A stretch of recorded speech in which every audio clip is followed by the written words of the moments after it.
All right, this is Dr. B. Today, I just want to kind of go over testosterone, the good and bad, and not so pretty. The important thing I want to talk about testosterone, and this one kind of comes up a little bit more, about the same, I guess, as other hormones, but you really want to open up and develop a good relationship with your physician. If you can't, then find another physician. I mean, that's kind of plain simple, because it's very important. Now, I'm going to kind of go into why. Number one, let's go over the good of testosterone. Testosterone is an amazing hormone. It's good for both men and women. Don't let anybody tell you any different. Just because the FDA doesn't get that, it's good for both men and women.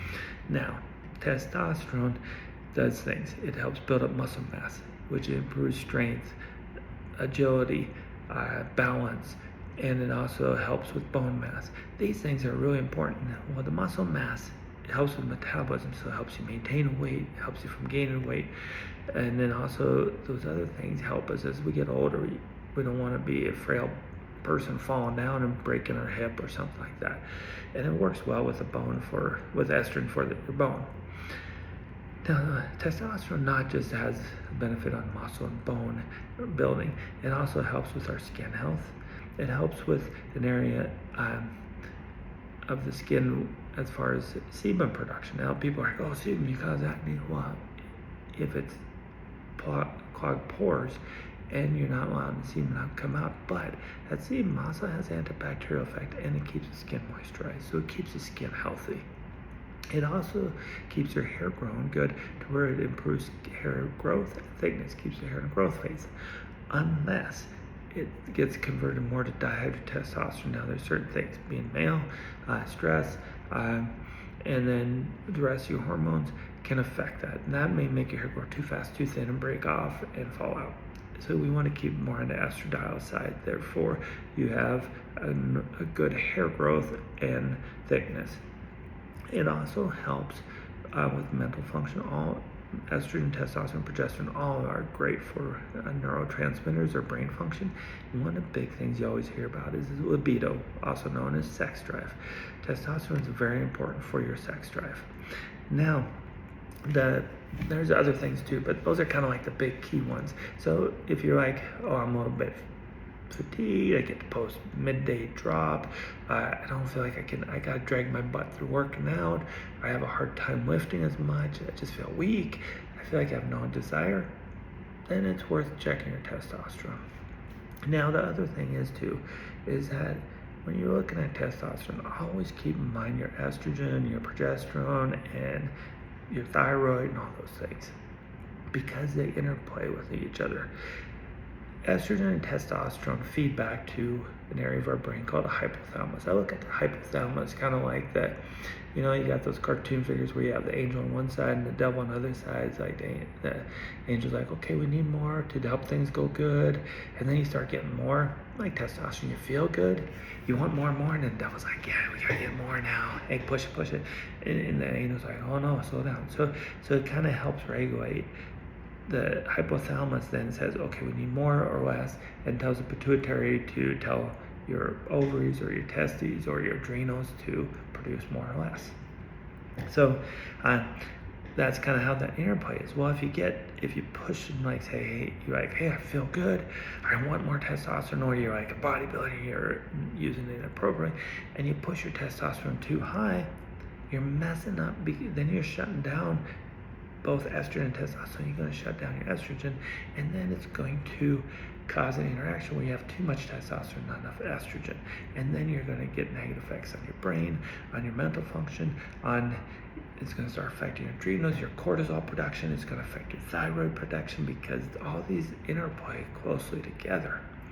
So when you do that, it's a good thing to supplement if necessary testosterone, but do not push just testosterone to fix everything, because it can't. It has to work well together. I'll give you a good example. When you look at sex drive, people are like, oh, testosterone gives me great sex drive. But estrogen, and if you talk to a lot of experts, they'll say estrogen is more the hormone causes desire sex drive. The problem is that we notice a boost more from testosterone, the energy from testosterone. But it's kind of like estrogen is a silent one that actually does the work behind the scenes. So both of them do together. And if you give too much testosterone, you're going to kind of end up doing it like a progesterone effect on estrogen and minimizing it. And then people are like, well, I have no sex drive. I'm like, yeah, you killed it with pushing up your testosterone too high. So this is where your relationship with your provider comes in, because, tell your physician, hey, I want to improve my sex drive. This is what's going on with me. Let us know, because this is what drives us. This is why we went into medicine, because we like to have that connection with you. We like to understand what's going on and what you want and what things are affecting that and may help that. And so then we want to walk with you through that, but the only way we can do that is you letting us know. So you telling me, hey, Dr. B, I have no energy, I have brain fog, I don't sleep well, so I have no desire. Well, yeah, because you're not sleeping and you have no energy. That helps me. Then I can help you. And the other thing is that don't let it also affect your other hormones, because testosterone goes too high and you get too much, then all of a sudden it starts, in women, most of the time it goes estradiol, but sometimes then it'll go to DHT, and if you get more and more, you're going to push more and more DHT. You're going to get hair thinning, you're going to get hair loss, you're going to get aging skin, you're going to kill your libido, because estrogen and testosterone complement each other for libido. And I'll give you a quick analogy, is that I picked this up from one of my recent conferences. I like this analogy. Maybe it works for you, it worked for me. Anyway, when you wash your hands, you want the water to be warm. So you turn on the hot water. Hot water is like testosterone. It drives your sympathetic nervous system. That's the fight or flight. That's the one that's like, yeah, let's go get it. Makes you like, hey, yeah. And so that's why people are like, oh yeah, testosterone makes me have desire. But estrogen is like the cold to keep it from getting too hot, because you burn your hands, you get into it, it kills it in sex. That's how it works. So the estrogen brings about okay, let's bring it up to this point, and then you get this like plateauing, and then you get your climax. Well, in order to do that, you need to have that interplay of your sympathetic, your fight or flight, and your parasympathetic relaxation, because unless your brain and body can relax, you do not get a climax or orgasm. So, and without that, over time, then your brain's like, that's no fun. So let them play together. Work with them. So if you come and tell me, hey, I've always wanted, but then it just goes nowhere, and so it's like, it lost its fun. I'm like, you probably got too much testosterone. There's other things that affects, but the most important thing is have your relationship with your physician. Let them know what's going on, and don't just depend on one thing to fix everything, because as we age, or as we go through stress, or as we have health changes, and I'm going to talk a challenge, we will affect different hormones, which overall affects all of them.